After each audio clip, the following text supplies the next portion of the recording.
बिहार की राजनीति में हलचल तेज हो गई है और इस बार झटका लगा है सीधे मुख्यमंत्री नीतीश कुमार की पार्टी को, यानी जनता दल यूनाइटेड को। चुनाव से पहले जिस तरह से राजनीतिक समीकरण बदलते हैं, उसी कड़ी में अब जनसुराज ने नीतीश कुमार की पार्टी में बड़ी सेंधमारी कर दी है। सबसे चौंकाने वाली बात यह है कि इस बार पार्टी छोड़ने वाला कोई आम कार्यकर्ता नहीं, बल्कि जेडीयू के अति पिछड़ा प्रकोष्ठ के प्रदेश महासचिव धर्मेंद्र चौहान हैं, जिन्होंने न केवल पार्टी से इस्तीफा दे दिया बल्कि खुलकर जनसुराज से जुड़ गए हैं। ये घटना सिर्फ एक नेता के इस्तीफे की नहीं, बल्कि एक बड़े राजनीतिक संदेश की शुरुआत है।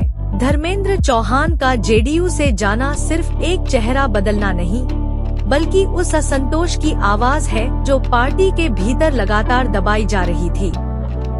और जब ऐसी आवाजें बाहर निकलती हैं, तो वे सिर्फ इस्तीफा नहीं देती, बल्कि सत्ता के गलियारों में भूचाल ले आती हैं। धर्मेंद्र चौहान ने साफ कहा है कि अब पार्टी में गरीबों, पिछड़ों और असली कार्यकर्ताओं की कोई सुनवाई नहीं है।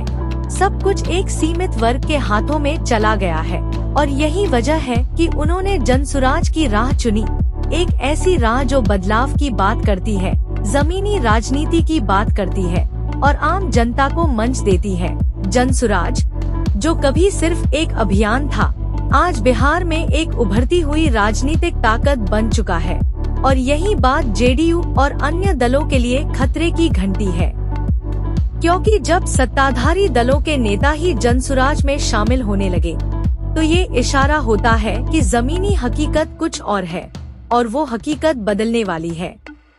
नीतीश कुमार के लिए ये घटना सिर्फ एक इस्तीफा नहीं, बल्कि उस भरोसे के टूटने का संकेत है जो उनके नेताओं में था। और अगर यही सिलसिला चलता रहा, तो आने वाले चुनावों में जेडीयू की हालत कमजोर हो सकती है। धर्मेंद्र चौहान का जनसुराज से जुड़ना उन हजारों लोगों के लिए प्रेरणा बन सकता है जो अब भी राजनीतिक बदलाव चाहते हैं और एक ऐसी व्यवस्था चाहते हैं जिसमें उनकी आवाज सुनी जाए। बिहार की राजनीति अब बदलाव की ओर बढ़ रही है और जनसुराज उस बदलाव का नाम बन चुका है।